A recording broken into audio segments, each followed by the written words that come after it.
सिंधु, वो नदी जिसके नाम का अर्थ ही समुद्र है। नदी होकर भी उसकी तुलना एक ऐसे महासागर से की जाती है जिसका कोई और छोर नहीं, जिसकी गहराई का पता लगाना सरल नहीं। सिंधु ही वो नदी है जिसने हमारी सभ्यता और धर्म को उसका सबसे नया नाम दिया। यूनानी और ग्रीक आए तो उन्होंने इसे इंडस कहा, जिससे आगे चलकर इंडिका और इंडिया बना। अरब के रेगिस्तान से आने वाले कबीलों ने सिंधु को हिंदू कहा और हिंदू से हिंदुस्तान बन गया। वो देश और वो लोग जो सिंधु नदी के इस पार रहते हैं। सिंधु नदी का उद्गम भगवान शिव के कैलाश मानसरोवर से होता है। इसके ही तटों पर हजारों वर्ष पहले वेद और उपनिषद लिखे गए।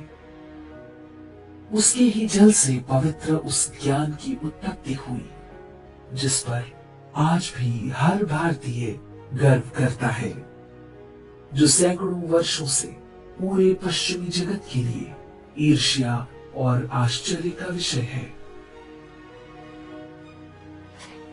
सिंधु के ही मुहाने पर 51 शक्तिपीठों में से एक माता हिंगलाज भवानी का मंदिर है।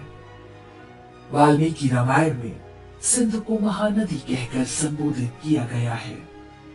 यहीं पर वो महान सभ्यता फली फूली जिसे हम सिंधु सरस्वती सिविलाइजेशन के नाम से जानते हैं।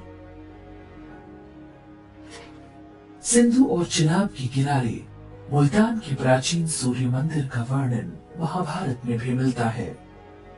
कहते हैं कि ये कभी कोणार्क के सूर्य मंदिर से भी अधिक विशाल और वैभवशाली हुआ करता था, लेकिन आज केवल कुछ खंडहर ही शेष हैं। वो कैसी आत्मविस्मृति रही होगी जब स्वतंत्रता के नाम पर हुए भारत विभाजन में सिंधु के अधिकांश क्षेत्र को उठाकर उस मजहब के हाथों में सौंप दिया गया जिसके लिए वो लूट के माल से अधिक कुछ नहीं थी। सिंधु की हमारी पुण्य भूमि पाकिस्तान बना दी गई। उन लोगों से सिंधु छीन ली गई जिनके लिए वो पूज्य थी।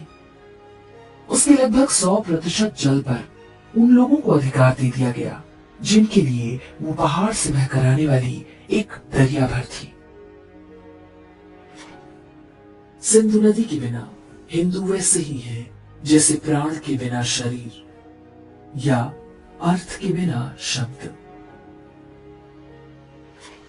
गांधी को गोली मारने वाले नाथूराम गोडसे की अंतिम इच्छा यही थी कि उनकी अस्थियां सिंधु नदी में विसर्जित की जाएं, लेकिन केवल तब जब वो अखंड भारत का हिस्सा हो।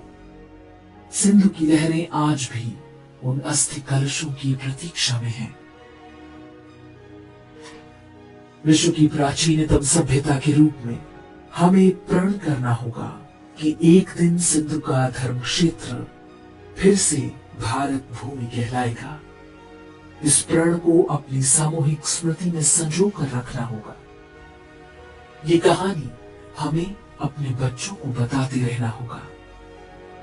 जब करोड़ों भारतीय इस संकल्प को अपने हृदय में धारण करेंगे तो एक दिन ये भी अवश्य पूरा होगा।